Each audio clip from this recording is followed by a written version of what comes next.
এলাকার মা ও ভাই ও বোনেরা এবং চাচারা আমার এবং এখানে অন্যান্য বড় ভাইরা আছে, আপনাদের সবাইকে জানাই আসসালামু আলাইকুম ওয়া রাহমাতুল্লাহ। ওয়ালাইকুম আসসালাম।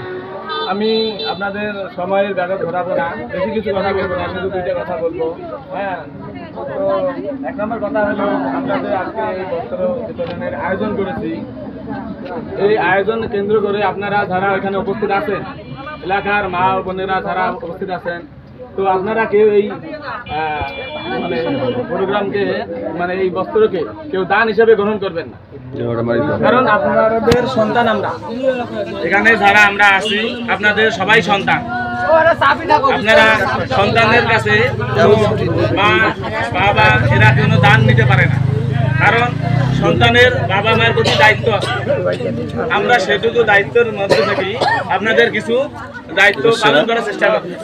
এটাকে আপনারা অনুরোধ করবে কেউ কখনো মানে দান হিসেবে গ্রহণ করবেন মনে করেন, কারণ আমরা বাবা মাকে ছোট করতে চাই না। কোনো সম্ভাবনা নাই। আপনারা যারা মনে করবেন আমি আগে নেই শেষ হবে, এটার কোনো বিচলিত নাই। আমরা কার্ড দিব, কার্ড দেওয়ার পরে কার্ড জমা নেওয়ার পরে ইনশাল্লাহ আমরা কম্বল দিব ইনশাল্লাহ।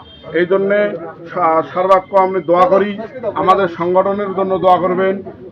2023 সালে এটা স্থাপিত হয়েছিল, বিভিন্ন কারণবশত এই সংগঠনটা কিছু কাজ করতে বিলম্বিত করেছিল। আপনারা দোয়া রাখবেন, আশা রাখবেন আমরা যেন আজকের মাধ্যমে নতুনভাবে উজ্জীবিত হয়ে এই সংগঠনটাকে উলিপুর মধ্যপাড়া এবং সমাজের সর্বস্তরে এই সংগঠনটাকে আমরা যেন বিস্তার লাভ করতে পারি।